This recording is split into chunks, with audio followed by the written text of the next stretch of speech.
ನೋಡೋಣ, ಈಗಂತೂ ನಾವಿದ್ದೀವಿ. ಸದ್ಯಕ್ಕೆ ಮಾಡಿದ್ದಾರೆ ದಕ್ಷಿಣ ಜಿಲ್ಲೆ, ಬೆಂಗಳೂರು ಜಿಲ್ಲೆ. ಈಗ ಹೇಳಲಿಕ್ಕಾಗಲ್ಲ, ಯಾರು ಶಾಶ್ವತ ಅಲ್ಲ ಅಧಿಕಾರಕ್ಕೆ. ಚಕ್ರ ತಿರುಗ್ತಾನೆ ಇರ್ತದೆ. ಅವರೇನೋ ದೃಷ್ಟಿ ಇಟ್ಕೊಂಡು ಮಾಡಿರ್ಬೋದು DCM ಅವರು ದಕ್ಷಿಣ ಜಿಲ್ಲೆ. ಬೇರೆ ಸಚಿವರಿಗೆ, ಶಾಸಕರಿಗೆ ಅದರ ಬಗ್ಗೆ ಏನಾದ್ರು DK ಶಿವಕುಮಾರ್ ಒಬ್ಬರೇ ಅಡ್ಡಕ್ಕೆ ಬಿದ್ದು ಮಾಡಿದ್ದಾರೆ. ಅದರ ಜಿಲ್ಲಾ ಉಸ್ತುವಾರಿ ಸಚಿವರು ಬಹುಶಃ ಅವರಿಗೆ ಅದು ಮಾಡಬೇಕಂತ ಏನಾರ ಕಲ್ಪನೆ ಇರ್ಬೋದು. ಅದನ್ನು ಬೆಂಗಳೂರು ಮಾಡಿದ್ದಾರೆ.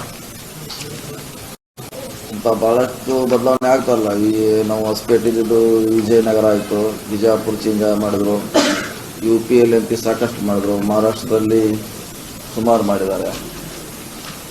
ಕೆಲವು ಆಯಾ ರಾಜ್ಯಗಳು ಆಯಾ ಸಂದರ್ಭ ಅನುಗುಣವಾಗಿ ಮಾಡ್ತಿರ್ತಾರೆ.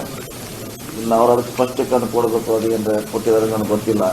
ಯಾಕೆ ಕೊಡೋದಕ್ಕೆ ಜನಕ್ಕೆ ಕೇಳಬೇಕಾಯ್ತು ನಾವು, ಯಾಕೆ ಚೇಂಜ್ ಮಾಡಿದ್ರು ಅಂತ. ನೋಡೋಣ, ಈಗಂತೂ ನಾವಿದ್ದೀವಿ. ಸದ್ಯಕ್ಕೆ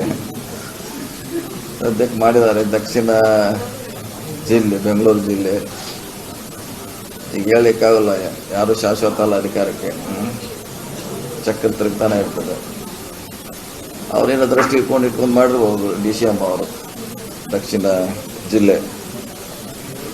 ಬೇರೆ ಸಚಿವರಿಗೆ, ಶಾಸಕರಿಗೆ ಅದರ ಬಗ್ಗೆ ಏನಾದ್ರು DK ಶಿವಕುಮಾರ್ ಒಬ್ಬರೇ ಅಡ್ಡಕ್ಕೆ ಬಿದ್ದು ಮಾಡಿದ್ದಾರೆ. ಅದರ ಜಿಲ್ಲಾ ಉಸ್ತುವಾರಿ ಸಚಿವರು ಬಹುಶಃ ಅವರಿಗೆ ಅದು ಮಾಡಬೇಕಂತ ಏನಾರ ಕಲ್ಪನೆ ಇರ್ಬೋದು. ಅದನ್ನು ಬೆಂಗಳೂರು ಮಾಡಿದ್ದಾರೆ. ಇಂಥ ಭಾಳಷ್ಟು ಬದಲಾವಣೆ ಆಗ್ತಾರಲ್ಲ. ಈ ನಾವು ಹೊಸಪೇಟೆದು ವಿಜಯನಗರ ಆಯಿತು, ಬಿಜಾಪುರ ಚೇಂಜ್ ಮಾಡಿದ್ರು, UPಯಲ್ಲಿ ಅಂತ ಸಾಕಷ್ಟು ಮಾಡಿದ್ರು, ಮಹಾರಾಷ್ಟ್ರದಲ್ಲಿ ಸುಮಾರು ಮಾಡಿದ್ದಾರೆ. ಕೆಲವು ಆಯಾ ರಾಜ್ಯಗಳು ಆಯಾ ಸಂದರ್ಭ ಅನುಗುಣವಾಗಿ ಮಾಡ್ತಿರ್ತಾರೆ. ಇನ್ನು ಅವ್ರು ಅದಕ್ಕೆ ಸ್ಪಷ್ಟೀಕರಣ ಕೊಡಬೇಕು. ಅದು ಅಂದರೆ ಕೊಟ್ಟಿದ್ದಾರೆ ನನಗೆ ಗೊತ್ತಿಲ್ಲ. ಯಾಕೆ ಕೊಡೋದಕ್ಕೆ ಜನಕ್ಕೆ ಕೇಳಬೇಕಾಯ್ತು ನಾವು, ಯಾಕೆ ಚೇಂಜ್ ಮಾಡಿದ್ರು ಅಂತ.